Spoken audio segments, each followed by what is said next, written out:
Welcome back to Divya's kitchen. ഇന്ന് ഞാൻ വന്നിരിക്കുന്നത് ഒരു അടിപൊളി 4 മണി പലഹാരത്തിന്റെ റെസിപ്പി ആയിട്ടാണ്. പഴം കൊണ്ടുള്ള ഈ ഒരു ഇലയട നല്ല ടേസ്റ്റിയാണ്, അതുപോലെ നല്ല ഹെൽത്തിയുമാണ് കേട്ടോ. എല്ലാവർക്കും കഴിക്കാം. ആവിയിൽ വെച്ചിട്ടാണ് തയ്യാറാക്കിയിട്ടുള്ളത്. ഈ ഒരു റെസിപ്പി എല്ലാവർക്കും ഇഷ്ടപ്പെടുമെന്ന് വിചാരിക്കുന്നു. എല്ലാവരും ഒന്ന് സ്കിപ്പ് ചെയ്യാതെ കണ്ടു നോക്കണേ.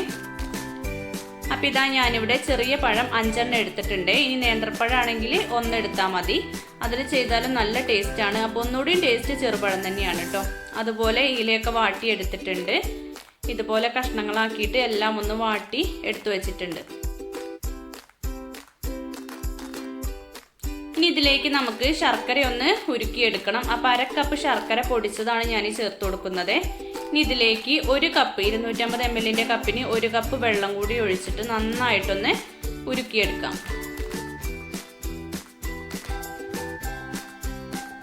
അപ്പോൾ ശർക്കരയൊക്കെ നന്നായി ഉരുക്കി കിട്ടിയിട്ടുണ്ട്. ഇനി ഇതൊന്ന് തണുക്കാനായിട്ട് മാറ്റി വയ്ക്കാം കേട്ടോ. ഒരുപാട് തണുത്ത് പോകുമൊന്നും വേണ്ട, ചെറിയൊരു ചൂടോട് കൂടിയിട്ട് വേണം നമുക്ക് ഉപയോഗിക്കാൻ.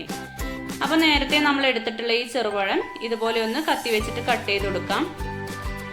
അതിനുശേഷം ഒരു സ്പൂൺ വെച്ചിട്ടോ ഫോർക്ക് വെച്ചിട്ടോ നന്നായിട്ടൊന്ന് ഉടച്ചു കൊടുക്കാം കേട്ടോ. ഇതൊരിക്കലും നമ്മൾ മിക്സിയുടെ ജാറിലിട്ടിട്ട് അടിച്ചെടുക്കരുത്. അപ്പം ഇതിൻ്റെ ടേസ്റ്റ് മാറിപ്പോവും. ഈ ഒരു രീതിയിലാണെങ്കിൽ നല്ല ടേസ്റ്റ് ആണ് കേട്ടോ. ആ പഴത്തിൻ്റെ ടേസ്റ്റ് നന്നായിട്ട് കിട്ടും. ഈ ഒരു ഇലയട കഴിക്കുമ്പോൾ നമ്മൾ ചക്കപ്പൊക്കെ കഴിക്കുന്ന ആ ഒരു ഫീലാണ് കേട്ടോ കിട്ടുക. നല്ല ടേസ്റ്റാണ്. അപ്പോൾ ഇതുവരെ ആയിട്ടും ഇതുപോലെ ഒന്ന് ട്രൈ ചെയ്തിട്ടില്ലെങ്കിൽ തീർച്ചയായിട്ടും നിങ്ങൾ ട്രൈ ചെയ്ത് നോക്കേണ്ട റെസിപ്പി തന്നെയാണ്. കുട്ടികൾക്കും വലിയവർക്കൊക്കെ നന്നായിട്ട് ഇഷ്ടപ്പെടും. അപ്പോൾ ഇതിലേക്ക് ഞാനിവിടെ ഗോതമ്പ് പൊടിയാണ് ചേർത്ത് കൊടുക്കുന്നത്. നിങ്ങൾക്ക് മൈദ വേണമെങ്കിലും എടുക്കാം കേട്ടോ. അപ്പോൾ 1 കപ്പ് ഗോതമ്പ് പൊടിയിലേക്ക് 1/2 കപ്പ് നാളികേരം ചിരവിയതും കൂടി ഇട്ട് കൊടുക്കുന്നുണ്ട്. അതുപോലെ ഒരു 4 ഏലക്കായ, കുറച്ച് പഞ്ചസാരയും പൊടിച്ചെടുത്തതും കൂടിയും ചേർക്കുന്നുണ്ട്. എന്നിട്ട് എല്ലാം കൂടി നന്നായിട്ടൊന്ന് മിക്സ് ചെയ്ത് കൊടുക്കാം. അപ്പം ഇതിൽ നാളികേരം ഇതുപോലെ ചിരവി തന്നെ ചേർക്കണം കേട്ടോ. കുറച്ച് കൂടുതൽ ചേർത്തിട്ടുണ്ടെങ്കിൽ ഒന്നുകൂടി ടേസ്റ്റാണ്. അപ്പം ഇനി ഇതിലേക്ക് നമ്മൾ തണുക്കാനായി മാറ്റി വെച്ചിട്ടുള്ള ശർക്കര പാനിയും കൂടി ഒഴിച്ചു കൊടുക്കാം.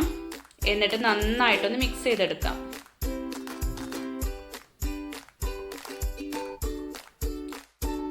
അപ്പോൾ എൻ്റെ ദിവ്യാസ് കിച്ചൺ എന്ന ചാനൽ ഇതുവരെ സബ്സ്ക്രൈബ് ചെയ്യാതെ ആരെങ്കിലും കണ്ടുകൊണ്ടിരിക്കുന്നുണ്ടെങ്കിൽ പ്ലീസ് ഒന്ന് സബ്സ്ക്രൈബ് ചെയ്ത് സപ്പോർട്ട് ചെയ്യണേ. അപ്പം ഇതാ നമ്മുടെ മാവൊക്കെ കുഴച്ചെടുത്തിട്ടുണ്ട്. ഇത്രയും ലൂസിൽ വേണം കുഴച്ചെടുക്കാൻ കേട്ടോ, എന്നാലേ ഉള്ളൊക്കെ നന്നായിട്ട് വെന്ത് കിട്ടുള്ളൂ. അപ്പോൾ റെസ്റ്റ് ചെയ്യാനൊന്നും മാറ്റി വയ്ക്കേണ്ട ആവശ്യമില്ല. മാവ് കുഴച്ച ഉടനെ തന്നെ നമുക്ക് ഉണ്ടാക്കിയെടുക്കാം കേട്ടോ. അപ്പം ഇതാ ഇലയിലേക്ക് ഇതുപോലെ സ്പൂണിലാക്കിയിട്ട് ഞാൻ ഇതുപോലെ നീളത്തിലാണ് വെച്ച് കൊടുക്കുന്നത്. നിങ്ങൾക്ക് ഏത് ഷേപ്പിൽ വേണമെങ്കിലും ചെയ്തെടുക്കാം കേട്ടോ. ഇനി തീരെ കനല്ലാതെയും പരത്തിയെടുക്കാം. ഇല്ലെങ്കിൽ ഇഡ്ഡലിത്തട്ടിൽ കോരി ഒഴിക്കാനും പറ്റും കേട്ടോ. എങ്ങനെ ചെയ്താലും നല്ല ടേസ്റ്റ് തന്നെയാണ്. അപ്പം ഞാൻ ഈ ഒരു ഷേപ്പിലാണ് ചെയ്തെടുത്തിട്ടുള്ളത്. എന്നിട്ടൊന്ന് ഇതിൻ്റെ മുകളിൽ നന്നായിട്ടൊന്ന് പ്രസ് ചെയ്ത് കൊടുക്കുക, ഒന്ന് പരന്ന് കിട്ടാനായിട്ട് കേട്ടോ. ഒരുപാട് കട്ടിയൊന്നുമില്ല. കാണുമ്പോൾ നമുക്ക് നല്ല കട്ടിയായിട്ട് തോന്നുന്നുണ്ട്, പക്ഷേ എങ്കിൽ വലിയ കട്ടിയൊന്നുമില്ല കേട്ടോ. അപ്പം എല്ലാം ഇതുപോലെ ഒന്ന് ചെയ്തെടുക്കാം.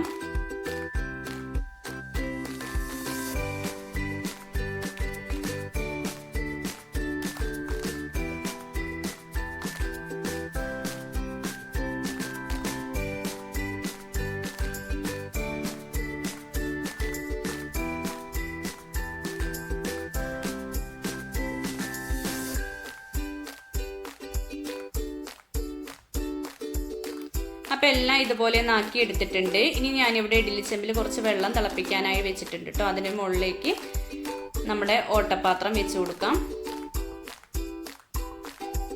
ഇനി അതിലേക്ക് നമുക്കിതെല്ലാം വെച്ച് കൊടുക്കാം.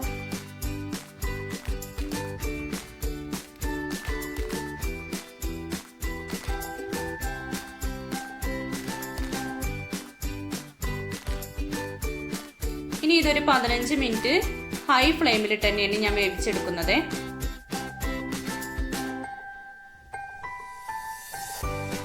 അപ്പം ഇതാ ഒരു 15 മിനിറ്റിന് ശേഷം ഞാനിവിടെ തുറന്ന് നോക്കിയിട്ടുണ്ട്. നല്ല അടിപൊളി സ്മെല്ലാണ്. ആ പഴത്തിൻ്റെ സ്മെല്ല് നന്നായിട്ടുണ്ട് കേട്ടോ. നമ്മൾ ചക്കപ്പൊക്കെ തയ്യാറാക്കുമ്പോൾ ആ ചക്കയുടെ സ്മെല്ല് ഉണ്ടാവില്ലേ, അതേപോലെ തന്നെ. അപ്പം തണുത്തതിന് ശേഷം ഞാനിതിൻ്റെ ഉൾഭാഗം ഒന്ന് കാണിച്ചു തരാം. ചെറുപഴം കൊണ്ടുള്ള ഹെൽത്തിയും ടേസ്റ്റിയുമായിട്ടുള്ള ഈ ഒരു റെസിപ്പി എല്ലാവർക്കും ഇഷ്ടപ്പെട്ടു എന്ന് വിചാരിക്കുന്നു. ഇഷ്ടപ്പെട്ടു എങ്കിൽ ലൈക്ക് ചെയ്യാനും ഷെയർ ചെയ്യാനും നിങ്ങളുടെ അഭിപ്രായങ്ങൾ കമൻ്റായിട്ട് അറിയിക്കാനും മറന്നു പോകരുതേ. Thank U.